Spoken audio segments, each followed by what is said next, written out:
அருமையானவர்களே, எந்த காரியத்திற்காகவும் தேவன் நமக்கு தந்திருக்கிற கிருபைகள், சந்தோஷங்கள், மகிமைகள், ஆசீர்வாதங்களை இழந்து போகாதபடி பிரைஸ் தி லார்ட். அன்பான சகோதர சகோதரிகளே, உங்கள் யாவருக்கும் இயேசு கிறிஸ்துவின் ஈடு இணையற்ற நாமத்தில் வாழ்த்துக்கள். இந்த ஆலோசனை நேரத்தில் மற்றொரு ஆலோசனை மூலமாக உங்களை சந்திக்க தேவன் தந்த நல்ல வாய்ப்பிற்காக தேவாதி தேவனை துதிக்கிறேன். இந்த நாளின் ஆலோசனை பகுதியை பார்க்கலாம். ஒரு கழுதையை மேய்க்கிறவர், அவருக்குள்ள அழகான கல் கிடைத்தது.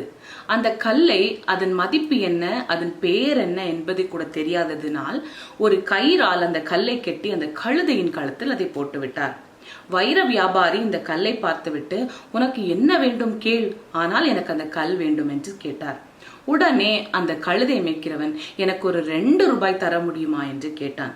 2 ரூபாயா? முடியாது, வேண்டுமென்றால் 1 ரூபாய் தருகிறேன் என்று அங்கே வியாபாரத்தை தொடங்கினான். இதை பார்த்து கொண்டிருந்த மற்றொரு வைர வியாபாரி 20,000 ரூபாயை கையில் கொடுத்துவிட்டு அந்த கல்லை பெற்றுக்கொண்டார். இதை பார்த்து கொண்டிருந்த முதல் வைர வியாபாரி அந்த கழுதை மேய்க்கிறவரை பார்த்து, ஐயோ, பல லட்சம் மதிக்கக்கூடிய அந்த வைரக்கற்களை வெறும் 20,000 ரூபாய்க்கு விற்று விட்டாய், உனக்கு இது மிகவும் நஷ்டம் என்று சொன்னார்.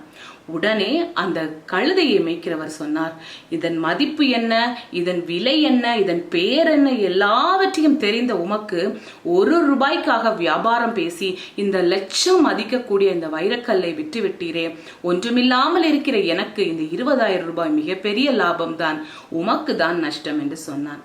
அருமையானவர்களே, நம்முடைய வேதத்திலும் ஏசாவை பார்த்தோம் என்றால் அற்ப போஜனத்திற்காக தன்னுடைய சேஷ்டபுத்திர பாகத்தையே இழந்து விட்டான். நாமும் கூட அநேக நேரங்களில், அநேக இக்கட்டுகளில் தேவன் நமக்கு தந்திருக்கிற மகிமையை இழந்து கொண்டிருக்கிறோம். அருமையானவர்களே, எந்த காரியத்திற்காகவும் தேவன் நமக்கு தந்திருக்கிற கிருபைகள், சந்தோஷங்கள், மகிமைகள், ஆசீர்வாதங்களை இழந்து போகாதபடி நாம் பாதுகாப்பாக இருக்க வேண்டும்.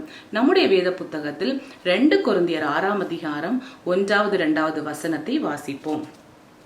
தேவனுடைய கிருபையை நீங்கள் விருதாவாய் பெறாதபடிக்கு உடன் வேலையாட்களாகிய நாங்கள் உங்களுக்கு புத்தி சொல்கிறோம்.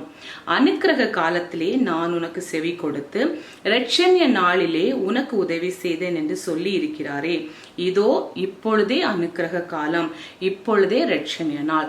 ஆம் அருமையானவர்களே, தேவன் நமக்கு தந்திருக்கிற ஆசீர்வாதங்களை விருதாவாகி போகாதபடி எப்போதும் விழிப்போடு இருந்து அனுக்கிரக காலத்தில் அதை பெற்றுக்கொள்ள நாம் தொடர்ந்து ஓடுவோம்.